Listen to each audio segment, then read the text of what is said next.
Breaking news చూస్తున్నాం. పటాన్ చెరు MLA Gudem Mahipal Reddy సోదరుల ఆఫీసుల్లో ఈడీ సోదాలు ముగిశాయి. 2 రోజుల సోదాల్లో చాలా సంచలనాలు వెలుగులోకి వచ్చినట్టుగా తెలుస్తోంది. అక్రమ మైనింగ్ కు పాల్పడ్డట్టుగా గుర్తించారు ఈడీ అధికారులు. మైనింగ్ ద్వారా 300 కోట్ల రూపాయలు అక్రమ సంపాదన ఉన్నట్టుగా గుర్తించారు. ప్రభుత్వానికి 39 కోట్ల రూపాయల నష్టం వచ్చినట్టు ఈడీ అధికారులు అంచనా వేశారు. Santosh sand and granite supplies లో తనిఖీలు నిర్వహించిన అధికారులు కొన్ని కీలక డాక్యుమెంట్లను కూడా స్వాధీనం చేసుకున్నారు. 19 లక్షల రూపాయల నగదు, సెల్ ఫోన్లు స్వాధీనం చేసుకున్నారు. 10 ప్రాంతాల్లో సోదాలు చేసిన ఈడీ అధికారులు గూడెం సోదరులకు చెందిన బ్యాంకు లాకర్లను కూడా సీజ్ చేశారు.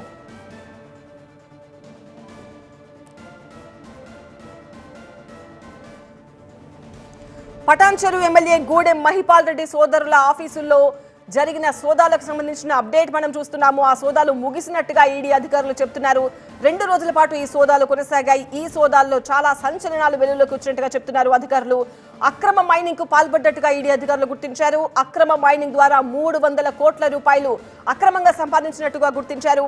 ప్రభుత్వానికి 39 కోట్ల రూపాయలు నష్టం వచ్చిందని ప్రకటించింది ED. Santosh sand and granite supplies లో తనిఖీలు నిర్వహించారు అధికారులు. కొన్ని కీలక డాక్యుమెంట్లను కూడా స్వాధీనం చేసుకున్నారు. దీంతో పాటుగా 19 లక్షల రూపాయల నగదు, కొన్ని సెల్ ఫోన్లు స్వాధీనం చేసుకున్నారు. తద్వారా ఇంకా ఇండెప్త్ గా విచారణ చేయబోతున్నారు. 10 ప్రాంతాల్లో సోదాలు చేశారు ఈడీ అధికారులు. గూడెం సోదరులకు చెందిన బ్యాంక్ లాకర్లను ఇప్పటికీ సీజ్ చేశారు.